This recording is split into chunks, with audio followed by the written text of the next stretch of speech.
SMS এর মাধ্যমে driving licence online check system এটা করা আদৌ সম্ভব কিনা? না ভাই, এখন বর্তমানে কিন্তু এটা সম্ভব না। কারণ যারা আগের কোম্পানিতে ড্রাইভিং লাইসেন্সগুলো করছিলেন, যারা টাইগার আইটি কোম্পানিতে ছিলেন, তাদের কিন্তু এই নিয়মটা ছিল। তারা বিআরটি ডিএল চেকার, যারা আগের ওল্ড যে ডিএল চেকার ছিল সেটার মাধ্যমে চেক করতে পারতেন এবং এসএমএস এর মাধ্যমে কিন্তু চেক করতে পারতেন। কিন্তু এখন বর্তমানে এসে যেটা হচ্ছে নতুন কোম্পানি মাদ্রাজ সিকিউরিটি প্রিন্টার্স, তারা কিন্তু অনলাইনের মাধ্যমে তাদের স্মার্ট কার্ডটি চেক করার সিস্টেম দিয়েছে ডিএল চেকারে।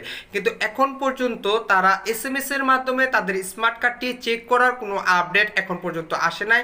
তো এইটার মাধ্যমে কেউ চেক করতে পারবে না। তাই আপনাদের উদ্দেশ্যে বলবো, অবশ্যই আপনারা বায়োমেট্রিক এবং ফিঙ্গারপ্রিন্ট সব কিছু কমপ্লিট করার পরে আপনারা বিআরটি ডিএল চেকারে কিংবা বিএসপির প্রোফাইল থেকে কিন্তু আপনারা সকল আপডেটগুলো দেখতে পারবেন। আর এটা কিন্তু সম্পন্ন করছে এখন Bangladesh machine tool factory BMTF, যেটা হচ্ছে স্মার্ট কার্ডটি প্রিন্ট করতেছে। আর মাদ্রাজ সিকিউরিটি প্রিন্টার্স এই সুবিধাগুলো দিয়েছে বিএসপির প্রোফাইল, কিন্তু এসএমএস এর মাধ্যমে